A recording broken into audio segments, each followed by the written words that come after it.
હવે થોડી આપણે સામાયિક પ્રતિક્રમની વાત કરીએ. હવે ચાલી રહ્યું છે કે આપણે દોષો આપણે આઈનામાં જઈને ફાઇલ નંબર 1 સાથે વાતો કરો.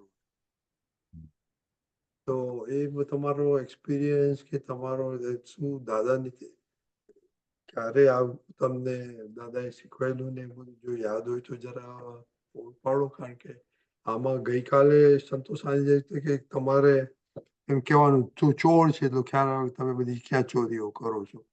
પણ આમ પછી બીજા તો એવા તો ઘણા બીજા નવકલમના આપણે દોષો થતા હોય છે. થોડો પ્રકાશ પાડો. હા, દાદાએ હવે બહુ જબરજસ્ત જાગૃતિ આપેલી છે કે આ કેવી રીતે દોષ થાય છે, શા માટે દોષ થાય છે, આપણે કેવી રીતે આ ફાઇલ નંબર 1 ઉપર નિરંતર ઉપયોગ રાખવાનો કે આપણે સવારથી સાંજ સુધી જ્યારથી ઉઠ્યા અને ત્યારે સૂતા સુધી કેવી રીતે અમે આખો દિવસ રહ્યા, કેવી રીતે આપણે બધાની સાથે વાતો કરી, વાતો કરતી વખતે આપણે રિયલ અને રિલેટિવ જોયા કે નથી જોયા, એ ઉપયોગ જ્યાં સુધી નહીં રાખીએ ને ત્યાં સુધી આપણે અહીંયાથી ફાઇલ નંબર 1 થી છૂટા બી નહીં થઈશું. દાદા શા માટે એવું કહેતા હતા? કારણ કે આખો દિવસ ઇવન દાદા ભગવાન પોતે આવા પરમાત્મા 14 લોકના નાથ અને જે નિરંતર છૂટા રહેતા હતા, તેમ છતાંય બી અમે એમના રૂમમાં રહેતા હતા તો અમને ખબર પડતી હતી કે દાદા શું કરી રહ્યા છે. પેલું એક નાનો આઈનો હતો, આવો રાઉન્ડ જેવો આઈનો, એ પહેલા જમાનામાં હતું, એ દાદાની પલંગની બાજુમાં જ રહેતું હતું. તો ગમે ત્યારે બી આમ આઈનો કરીને પછી આમ જોતા હતા, પછી વાત કરતા હતા. પછી કે છે, પછી અમને બોલાવીને પૂછે કે ભાઈ દાદાની આંખો કેવી છે, હવે બધી પીળી થઈ છે, દાદાને કમળી થતી હતી તો આંખો એકદમ પીળી થઈ જતી હતી. તો એ બી ઓબ્ઝર્વ કરે કે ભાઈ આ કેટલી બધી. તો અમે કહીએ કે દાદા હજુ પીળી છે, તો કે ના તને કશું જોતા આવડતું નથી, તને ખબર પડતી નથી. એટલે એ જોઈને બી દરેક વસ્તુમાં કેવી રીતે પોઝિટિવ જોવાનું, કેવી રીતે સરસ તંદુરસ્તી છે.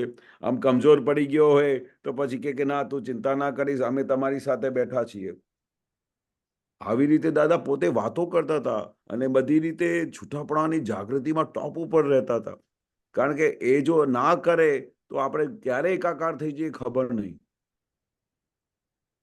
એટલે અમે વિચારતા હતા કે દાદા ખાલી આમ બધી જે વાતો કે છે કે એમાં દાદા પેલા પ્રોસેસમાં ઓલરેડી હતા, પણ તેમ છતાં બી દાદા જેવી રીતે કહેતા હતા કે અમે દિવસમાં 3 વખત નવકર્મો બોલતા હતા, તો દાદા ભગવાનને શું જરૂર હતી બોલવાની 3 વખત?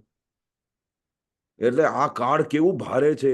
એટલે આપણે વિચારવું જોઈએ કે આપણે પણ દાદાના કયા પ્રમાણે 3 વખત તો મિનિમમ કરવા જોઈએ, જેથી કરી 3 વખત આટલા મોટા પ્રતિક્રમણ થાય છે.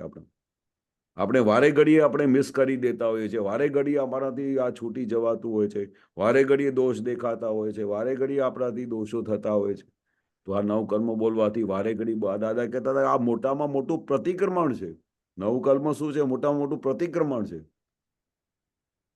એટલે આપણે જ્યાં સુધી આ પુરુષાર્થ નહીં માંડીશું ત્યાં સુધી આ ગાડી આપણી આગળ વધશે નહીં અને કાયમ યાર્ડમાં ને યાર્ડ ફરતી રહેશે ને અમને એવું લાગશે કે અમે બહુ કેટલા આગળ ફરીને આવ્યા છે. 1000-2000 કિલોમીટર આગળ નીકળી ગયા પણ ગાડી તો ત્યાંની ત્યાં યાર્ડમાં જ ફરતી હોય.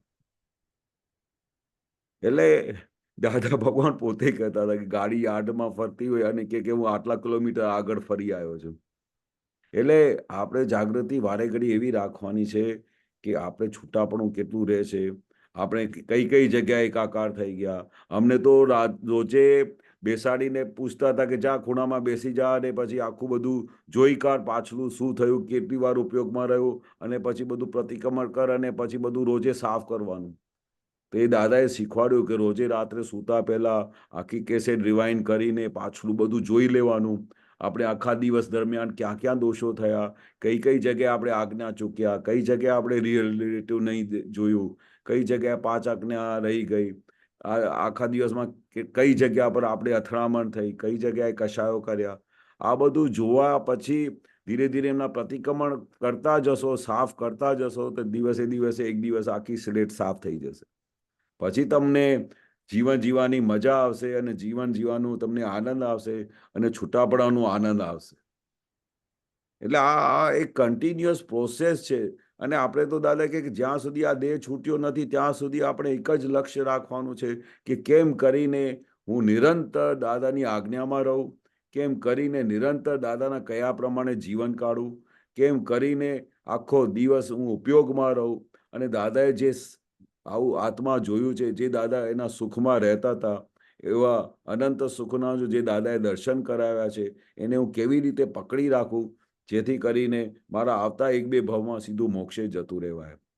કારણ કે વારે ઘડીએ અમને તો એવું વૈરાગ આવે કે સારું આ બધું જોયા પછી, આખું સંસારમાં આ બધું ફર્યા પછી, આટલું બધું હોવા છતાં આ તો દાદાનું વિજ્ઞાન અને જ્ઞાન મળી ગયો, નહીં તો સેકન્ડે સેકન્ડે વૈરાગ જ લાગે આ સંસારમાં. વૈરાગ જ લાગે. કારણ કે આપણા ધાર્યા પ્રમાણે કશું થતું જ નથી. એટલે આ વિજ્ઞાન પ્રાપ્ત થયા પછી આપણે તો નિરંતર સમાધિમાં રાખે એવું વિજ્ઞાન છે, એને પકડી રાખવા જેવું છે.